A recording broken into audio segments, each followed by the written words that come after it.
Yo, good afternoon, everybody. How you doing? This is your coach Renz. And if you're on my Instagram, which I ask everybody to go over and become part and follow me on Instagram if you're already not doing it, but I spoke about how I dropped a young man off at his first job as an adult. I gave him some advice, and I want you guys to go over there and catch that. But there was something else that happened that inspired me to think about another aspect of advice that I provided for him and that I will provide for him later on. And I want to give that to you guys today, and that's about limiting belief. You see, what inspired me concerning limited beliefs is that as we went through the gate, the security officer rushed out and asked, did he get the job through this staffing agency? I said, yes, he did. So he said, I went over there and they told me that they weren't hiring anybody else for this company. And I told him, I said, when's the last time you went over there? Oh, I haven't been over there since I started this job. Well, how long have you been on that job? Well, I've been on this job for 3 months now. This young man got stuck. Although he wanted a job in the factory, he got stuck in a security job because he hadn't been over to check again. He had this attitude and body language had a belief that there were no opportunities in that job right now, for that company.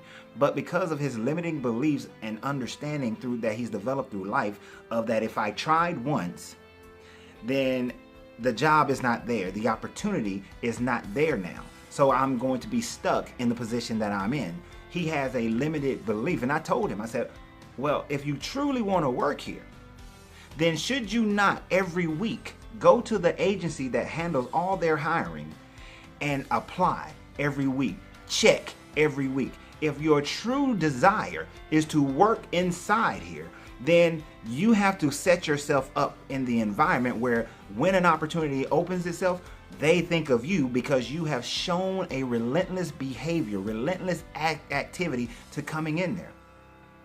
But he said, nah, man, they just ain't hiring. And I told him again, how can you say that when this young man just got hired last week? So he had a limiting belief. And I want you guys to understand how limiting beliefs work so that you can overcome them. And we're going to talk about a couple of different variations of limiting beliefs. And then I'm going to teach you through that talk how to get over and get past those limiting beliefs. First, I want to start with one that's close to me, something that I've experienced over the last few years. As some of you may know, I'm the owner of Uncle Ren's Popcorn, Ice Cream, and Italian Ice. Now, when I first began this company almost 6 years ago, and I was looking for that first location, I had different people with different limiting beliefs come to me and express their opinion. You know, if you put it in a black neighborhood, people don't support black businesses. They don't support black business. If you put it in the white neighborhood, then white people won't buy from a black business unless you make it so that it doesn't look like a black business. If you put it in the Asian community, they're not going to buy from a black person, then they'll copy your business and then everybody will support the Asian business. If you put it in the Spanish area, somebody who's Spanish will copy your business and then they will support the Spanish business. These are all limiting beliefs. Although you can find an instance of each one, the true fact is this, is that reality proves something very, very different. Because here's the reality of it, and this is how we overcome a limiting belief. The first thing is that we have to recognize what is the current belief. Then the second thing that we have to do, so we ask the question, what is the current belief? Then the second thing that we do is that we say, what is truth and reality? Now, we know that there have been companies with a black face on it that has survived and they have thrived. Aunt Jemima, since I love breakfast, Aunt Jemima's syrup and pancake mix has a black lady's face on it. I don't know who owns it, but I know that there's a black lady's face and that company has endured. I know that Famous Amos was started by a black man, owned by a black man, which became a multi-million-dollar company under that black man. And then he sold it later and went off to Hawaii to live his life. But when it built itself up, it was built by a black man who was supported by both the black and white community. So what we know is that the facts prove something different. And that is always the case. The majority of society has a belief that is absent of fact, which is why the majority of society has limiting beliefs, and you have some too, and you may not even recognize it because it's what you've been told. And if you believe a thing, then you will be attracted to everything that supports your belief. So we first have to find the truth in spite of what you believe, in spite of what you've experienced, because there are plenty of opportunities, plenty of examples that shows you something different. Now, after we understand what reality is, what truth is, then we have to come to a full understanding of it. We then have to think through it, put the pieces together. If you've opened a business in a predominantly white area, like I had a store in Alpharetta, I'm currently moving it, but that store in Alpharetta did not make as much money as I had desired because white people wouldn't buy from a black-faced business. But I did a survey. The survey showed that 4,500 people in a 1 mile area, 1 mile radius, didn't come to the store because they came. The parking was so limited and filled by Starbucks and FedEx and AT&T that they had nowhere to park, and then they didn't come back. They expressed how the intersection is a traffic choke point, and they didn't come back, or that it was so far off the highway that after getting off the highway in high traffic, because I'm a go home style business, after getting off the highway, being in that traffic, 15 minutes off the highway is my store, they were not inclined to make a stop. They just wanted to get home. And to come back out, they weren't interested in that. And the other small percentage said that for them, I'm not on their go home side. The intersection I was in had a go home side on both sides of the street. So, hence it's a choke point of traffic. I had to go and find the truth. I had to go find the real reason. When my store was in a Walmart plaza, I came to the reality that Walmart shoppers don't buy my product. That public style shopper, that there is a different type of shopper in every community. If there is a Walmart on one side of the street and there's a Publix on the other side of the street, the public shopper is different from the Walmart shopper. They could live next door to each other, but their purchasing habits are completely different. Therefore, the people who were shopping with me when I was at a Publix would not come across the street to the Walmart because they wouldn't go into that plaza. So it wasn't a non-support of my business, it was a non-support of a plaza that had nothing to offer them, or that didn't offer them enough to come into that plaza. So you have to find what the truth is and come to an understanding of that. And from that understanding, you place your business in the correct location. From that understanding, you do things correctly. So I want to give you guys, so after that, that is the wisdom. The last step is the wisdom. You apply that knowledge. Apply that knowledge to your next step.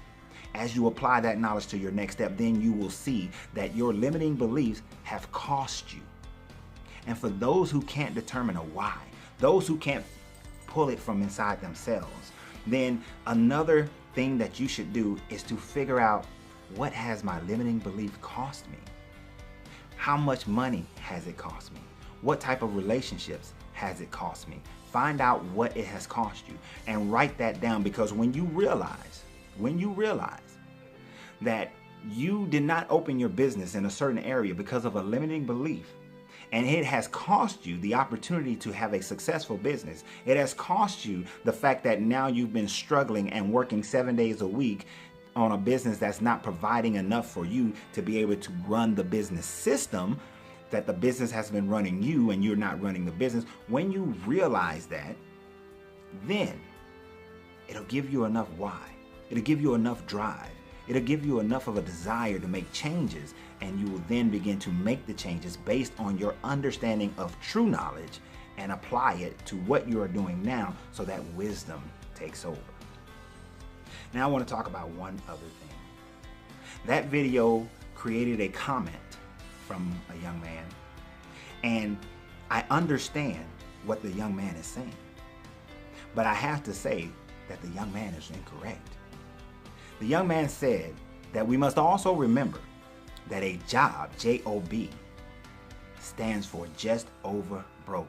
So we should aspire to become entrepreneurs. Here's the reality. See, that's a limiting belief. But here's the reality. The reality is this. is that 90% of the population cannot become entrepreneurs. 90% of the population will never be entrepreneurs. That if 90% of the population became entrepreneurs, then there would be no employees, and most of these businesses would then fail. Everybody can't be an entrepreneur. The majority of people can never be an entrepreneur. The system would break. The system can't handle everybody, 90% of the people, being an entrepreneur. It doesn't work that way. And it will never work that way. No matter what type of economy we're talking about, it just won't support 90% of the people being an entrepreneur. Now, when we look at the top 1% of people just in America who are financially well off, who make over $150,000, when we look at those people, the overwhelming majority of people in that small 1%, 90% of them, actually it's 99% of them, are not entrepreneurs. They are employees as well. They work for a company but earn a high income based on their value to the marketplace. So we have to recognize that people who have jobs are not just over broke because they have a job. People who have jobs and do fit into being just over broke are those who have the limiting beliefs of money management. And I want to really hit this point, and I will do additional videos based on this. The Richest Man in Baghdad is a beautifully written book. It's a beautifully written book that's translation of over 20,000 different tablets that all say the same things found in ancient Samaria, which is now Iraq. In each of these, this one story kept being repeated. These few stories kept being repeated about this man who was the richest man in Baghdad, about his son Nomasir, about Arkad, and the things that were going on that allowed him to become the richest man in Baghdad. For all we know, it could be a made-up story that somebody wrote, like Think and Grow Rich. It could be a made-up story like The Alchemist that was intended to teach a lesson. But whether they were real people or not is besides the point. It's the lesson in it. The lesson in it is that this: if you make $100,000 a year, but you spend $110,000 a year, you're just over broke. If you make $100,000 a year and you spend $90,000 a year, you're still relatively just over broke. If you make $40,000 a year and you spend $50,000 a year, you're just over broke. If you make $40,000 a year and you spend $35,000 or $30,000 a year, you're still just over broke. You see, the just over broke thought process is a limiting belief because you believe that the job is keeping you broke. But it is not the fact that you have a job that's keeping you broke. It is your money management that's keeping you broke. I did a video a while back about the richest man in Babylon, expressing the 70-30-30 plan. But the 70-30, well, it's not 70-30-30, 70-10-10-10. So you can call it a 70-30 plan. That's what some people started calling it. But if you look at a 70-30 plan and then eventually get to a 50-50 plan, then what you will realize is that at any income level, you do not have to be just over broke. You see, there was a story some years ago about a man who had only worked as a parking attendant. And as a parking attendant in this area, this financial area, he took the advice of many of the brokers who came through. And over a 40-year period, his wife never worked. Over this 40-year period, he put his kids through college. Over this 40-year period, he lived in the exact same house. And over this 40-year period, he invested his money. And at retirement, he has over $750,000. You see, this man is financially independent, and he never made more than $40,000 a year. He had a job, but he's in a better situation than people who've made 3, 4, 5, and 10 times as much as they have, because they interviewed people who made six figures who said that they are not as prepared for their retirement as this man, simply because their mentality is just over broke. So you have to change the limiting thinking, the limiting thoughts. You have to recognize that if you are overextended right now, then you need to break it down where you can take 20% of what you earn to pay off your debt. You need to realize that you have to break it down where you are not living on more than 70% of what you make. And then 10% of what you make goes into investment, another 10% goes into long-term savings, and then another 10% goes into your play, the money that you enjoy life with. You see, if you have a long-term savings, you can be saving for the purchase of a house, the purchase of a car. You could be saving for a vacation or whatever it is you want to save for a long-term project. If you have 10% going into investments, that brings you a return on your investment, brings you money in, and then you just keep recycling that year after year after year until it replaces your income. Like this gentleman did. It took him 40 years, but he replaced his income. Now he retired $750,000 at almost 70 years old. He's more than likely not going to need any help from his children or anywhere else, because if he just draws 10% of the money that is being coming back to him in interest, he'll be able to live fine off that. 10% of 750,000 is $75,000. It's more than he's ever made, but he'll be able to live off that because he's accustomed to living on less than 40,000, right? And they haven't had any problems with that. If you are investing in such a way that brings you 10 to 12%, 18% on your investment, and you've accumulated that kind of money over the course of time, patience is a virtue and time is your greatest asset, then you will be able to live financially independent with just having a job. But you have to change the just over broke mentality. And in order for you to do this successfully, you must take 10%, and that is your go to the movies money. That is your date money. That is your date night money. That is your go and grab something to eat money. That is your go and play golf money. That is your money that you use to go have fun with. And you should have fun, because if you're not having fun, you're not going to enjoy life. You're not going to stick with this plan. And then you break your cost of living down to 70%. Your rent or mortgage, your utilities, your food bill, your clothing, your maintenance, any and everything that you must pay, your credit cards. Bring all that stuff down to 70%, and then you can do it. You won't be living just over broke. You will be amazed at how easily you live off 70%.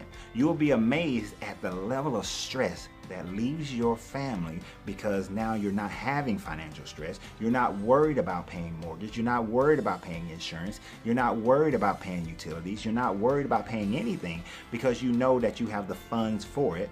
You're not worried about not enjoying life, because you have the funds for it. You're not worried about buying bigger purchases, because you have the money for it. And you're not worried about investing your future, your retirement, because you're creating your retirement so that your money then is working for you. You see, just over broke is a limiting belief. It's a limiting belief.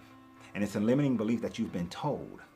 Because I can tell you this, in my own personal experience, there has been a time where I made $50,000 and I was living paycheck to paycheck. And there was a time where I was making $120,000 and I was living paycheck to paycheck. But when I first adopted this process, I was only making $30,000 a year, and I wasn't living paycheck to paycheck.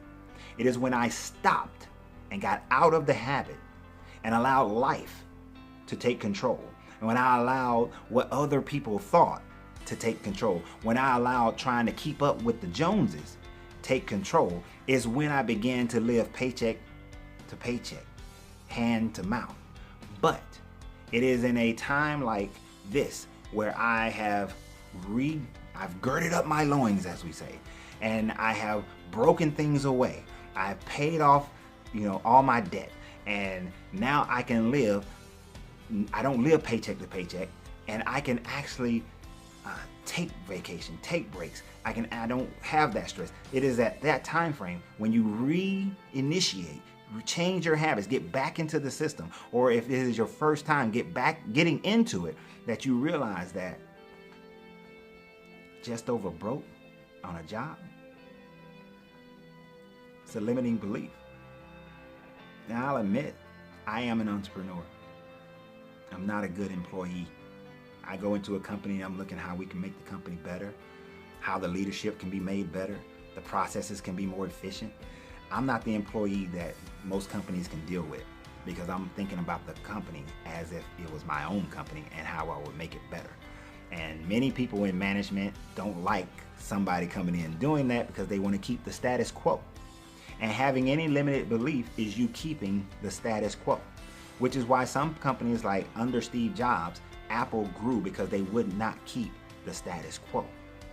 Starbucks grew because they wouldn't keep the status quo, got into a habit of keeping the status quo, started diminishing, had to get their leadership back, and now they're not keeping the status quo, and now they've been growing again.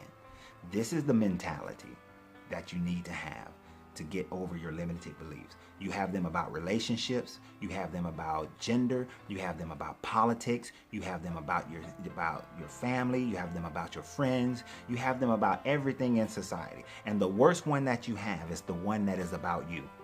I know that Quincy Jones is not everybody's friend right now because of what he's saying. But I happened to see a video of him today. And in that video, he said that his value is all based on him. That no one else's opinion determines his value. That what no one else says or does determine his value. That whatever happens in his life, up or down, good or bad, does not determine his value, but what he thinks of himself and his beliefs about himself determines his value. This is the same for you. What you think about yourself is determining your value. So you have to ask yourself the question first, what do I think about myself? How do I think about money?